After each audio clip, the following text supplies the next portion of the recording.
গত কয়েকদিনের ঝড় বৃষ্টিতে আমাদের লেবু গাছের একটা ডাল ভেঙে গেছে। বেশ অনেকগুলো লেবু ধরেছিল, কিন্তু আবার যে হারে গরম পড়ছে জানি না কবে বৃষ্টি হবে। গতকাল বিকালবেলা বেরিয়েছি শেওড়াফুলি যাব। ছুটির দিন মানেই বেশ অনেক কটা কাজ থাকে, আর বেশ অনেক দিন হলো শেওড়াফুলি যাওয়াও হয় না, কিছু বাজারও করতে হবে। স্টেশনে নেমেই এই ট্রেনটা দেখতে পেয়ে আমার ছেলে কিছুতেই এখান থেকে যাবে না। এই ট্রেনটা আগে যাবে, তারপর সেখান থেকে যাবে। এক দৃষ্টিতে তাকিয়ে আছে, বলছে কি আবার ট্রেনটা কত বড়। তারপর এখন বাবার হাত ধরে যাচ্ছে বাজার করতে। আগে গিয়ে বলে আগে কালী মন্দির যাব, তারপর বাজার করব। অনেক দিন হলো আমরা সত্যিই শেওড়াফুলি যাই না। বেশ মনটাও টানছিল যে মাকে একবার দর্শন করব, তাই আগে চলে গেলাম কালীবাড়িতে। সেখানেও একটা দুটো জিনিস কিনে ছেলের মন টানছে সেই খেলনার দোকানে।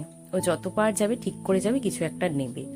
ছেলে মানুষের মন, রং বেরঙের খেলনাগুলো দেখে ওর ইচ্ছা হয় একটা কিছু কিনবো, তাই বাবাকে নিয়ে প্রত্যেকটা দোকানে যাচ্ছে, কিন্তু ও যেটা খুঁজছে সেটা পাচ্ছে না। যাই হোক, একটু মন খারাপ নিয়ে সে এখন মায়ের মন্দিরে গিয়ে প্রণাম করলো। কি জানি কাল কেন মনে হলো প্রসাদও খেলো না। তারপর বলে গঙ্গার ঘাটে যাব।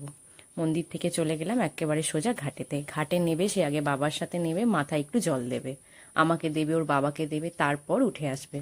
আর কালকে বিকেলবেলা বেশ সুন্দর হাওয়া দিচ্ছিল। দূরে আবার একটা লঞ্চ দেখতে পেয়ে বাবার কাছে বায়না জুড়েছে সে এখন একটু লঞ্চ চাপতে যাবে।